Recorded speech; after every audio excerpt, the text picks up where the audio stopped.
Si Coco Martin ay isa sa pinakamayamang artista sa Pilipinas ngayon. Kilala bilang King of Philippine Independent Films at napakaraming ari-arian na ang naipundar niya dahil sa tagumpay ng kanyang karera. Ngunit bago niya marating ang kasalukuyang yaman at kasikatan ay dumaan muna siya sa matinding pagsubok at sakripisyo. Sino ang mag-aakala na ang isang dating batang lumaki sa hirap ay magiging isa sa pinakamalalaking bituin sa bansa? Pero bago po ang lahat, baka pwedeng pa-like ang video na ito dahil napakalaking bagay na ito sa aming content creators. Maraming salamat po. Si Rodel Pacheco na si Anceno, o mas kilala bilang Coco Martin, ay ipinanganak noong Nobyembre 1, 1981 sa Santa Cruz, Manila. Sa edad na 43, isa na siyang kilalang aktor, direktor, modelo, producer at manunulat ng pelikula. Ngayon, may mansyon siya, sasakyan at iba pang ari-arian na patunay ng kanyang pagsisikap. Bata pa lamang si Coco, hiwalay na ang kanyang mga magulang. Dahil dito lumaki siya sa pangangalaga ng kanyang lola Matilde sa Novaliches, Quezon City. Sa murang edad, natuto na siyang magbanat ng buto at unawain ang hirap ng buhay. Kahit nahirapan, nagsumikap siyang makapagtapos ng kursong Bachelor of Science in Hospitality Management sa National College of Business and Arts. Hindi naging madali ang kanyang landas patungo sa kasikatan. Kahit nakapasok siya sa Top Tier T ng Star Circle Batch 9 ng ABS-CBN, hindi agad sumikat ang kanyang pangalan. Sa halip, nagtrabaho muna siya bilang waiter, tagabigay ng flyers sa mall at extra sa mga commercial para matustusan ang pangangailangan ng pamilya. Isang araw nabigyan siya ng pagkakataong maging extra sa palabas ni Joey De Leon na Teka Muna sa TV5. Dito siya napansin ng direktor na si Brillante Mendoza na nagbigay sa kanya ng papel sa pelikulang Masahista. Kahit sensitibo ang tema ng pelikula, nagwagi ito ng mga parangal.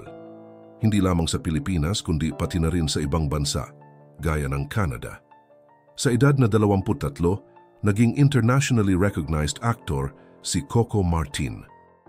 Sa kabila ng tagumpay sa indie films, hindi pa rin siya agad nakahanap ng malaking break sa mainstream media. Dahil dito, sinubukan niyang magtrabaho sa ibang bansa gamit lamang ang tourist visa. Doon, naranasan niyang maging hardinero, tagaluto, janitor, at maging tagabenta ng bote. Ngunit nang malaman niyang mahihirapan siyang makakuha ng working visa, nagpasya siyang bumalik sa Pilipinas at ipagpatuloy ang kanyang karera bilang aktor. Sa kanyang pagbabalik, nagpatuloy siya sa paggawa ng indie films hanggang sa makuha niya ang malaking break sa telebisyon. Isa sa kanyang pinakasikat na proyekto ay ang teleseryeng Batang Quiapo na naging isa sa pinakamalaking hit sa Philippine television. Dahil dito, lumubo ang kanyang kita at ngayon, isa na siya sa pinakamayamang artista sa bansa. Dahil sa kanyang kasikatan, nakabili siya ng malalaking ari-arian. Ilan dito ay ang kanyang mansyon sa lungsod Quezon na may malawak na espasyo at modernong disenyo. Bukod pa rito, may koleksyon din siya ng mamahaling sasakyan kabilang ang sports cars at luxury SUVs. Ayon sa ilang ulat, mayroon din siyang helicopter at yacht, mga simbolo ng kanyang tagumpay sa industriya ng showbiz. Sa kanyang pagsisimula sa independent films, hindi siya agad nakilala sa mainstream media. Ngunit dahil sa kanyang talento at pagsisikap, unti-unti siyang umangat at nakilala bilang The King of Philippine Independent Films. Sa kanyang pagganap sa mga pelikulang Daybreak, Tirador at Service, nagwagi siya ng maraming parangal na naging tulay upang makilala siya hindi lamang sa bansa, kundi pati na rin sa ibang bansa. Ngunit sapat na ba ang tagumpay sa indie films upang matupad ang kanyang pangarap sa mas malaking entablado ng showbiz? Dahil sa kanyang dedikasyon sa pag-arte, nagkaroon siya ng pagkakataong mapabilang sa teleseryeng Daisy 7 ng GMA Network na pinagbidahan ng sex bomb dancers. Kahit na wala siyang talento sa pagsayaw at pagkanta, hindi niya ito hinayaan na maging hadlang sa kanyang pangarap. Sa halip, nagpatuloy siya at naging bahagi ng male group na The Studs, kasama ang iba pang kapuso stars. Sa kabila nito, hindi pa rin naging madali ang kanyang pag-angat sa industriya. Sa kanyang paglipat sa ABS-CBN, naharap siya sa matinding pagsubok dahil sa kanyang mga indie films, nagkaroon siya ng imahe na hindi kaaya-aya para sa ilang producers at directors sa mainstream media. Maraming beses siyang nabigong makakuha ng mga teleserye roles. Ngunit hindi ito naging dahilan upang sumuko siya. Bagkus lalo pa siyang nagsikap at pinatunayan na hindi lamang siya pang indie films.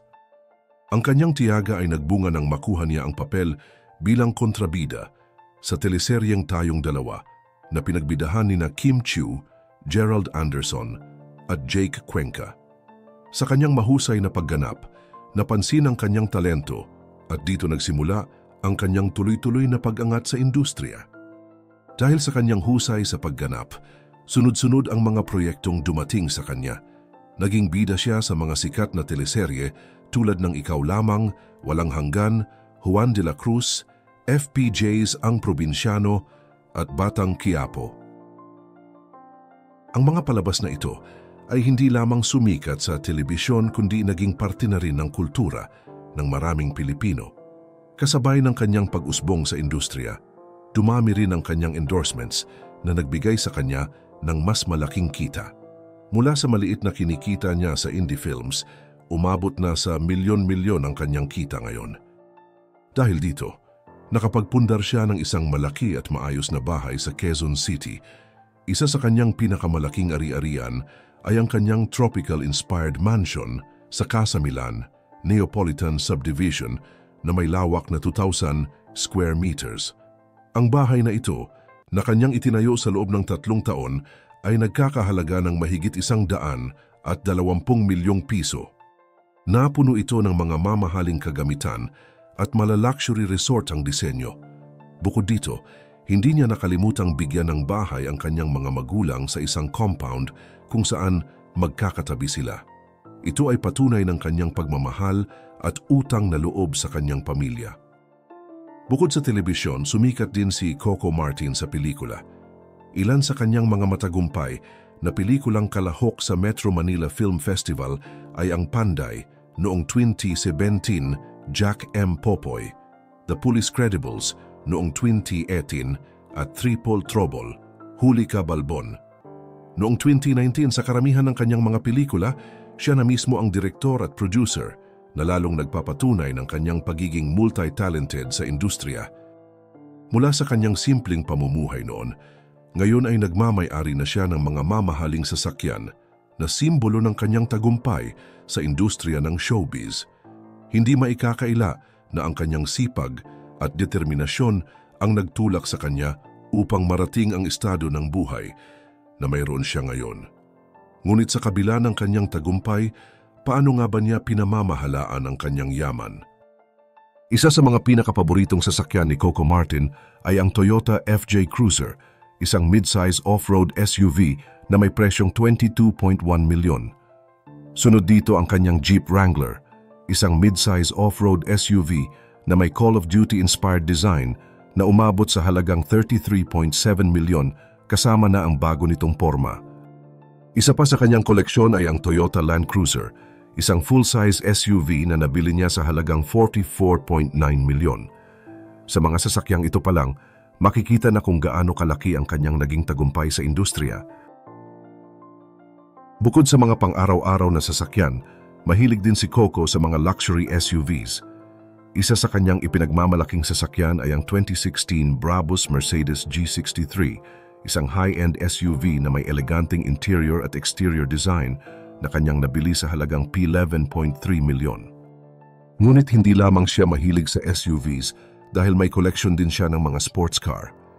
Kasama sa kanyang mga sasakyan ang Ford Mustang na nagkakahalaga ng 3.6 milyon, pati na rin ang isang Dodge Challenger Hellcat na umabot sa 66.3 milyon.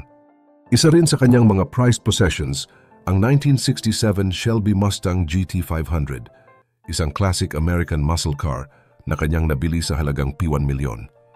Bukod sa mga luxury cars at sports cars, isa sa mga pinaka-espesyal na sasakyan ni Coco Martin ay ang Incascent Armored Car.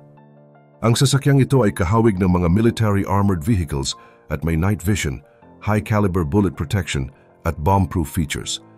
Nabili niya ito sa halagang 22 milyon pesos. Ang pagkakaroon ng ganitong sasakyan ay nagpapakita hindi lamang ng kanyang kagustuhan sa matitibay at matataas na kalidad na sasakyan, kundi pati na rin ng kanyang pag-iingat sa seguridad. Hindi lang kotse ang hilig ni Coco Martin dahil mahilig din siya sa mga big bikes. Isa sa kanyang unang big bike ay ang Ducati Monster 797 na natanggap niya bilang regalo mula kay Dawn Zulueta at may halagang 800,000 pesos. Kasama rin sa kanyang koleksyon ang Royal Enfield Classic 500 Squadron Blue na nabili niya sa halagang 300,000 pesos, pati na rin ang Honda Rebel 500 Retro Cruiser na nagkakahalaga ng 375,000 pesos. Mayroon din siyang Honda XADV na nagkakahalaga ng 800,000 pesos at BMW R90 Pure na umabot sa 1 million pesos. Ang pinakamahal niyang big bike ay ang BMW R90 Racer na nabili niya sa halagang 1.4 million pesos. Sa dami ng kanyang ari-arian, hindi na nakapagtataka na umabot na sa tinatayang 1 billion pesos o $20 million ang kanyang net worth noong 2024.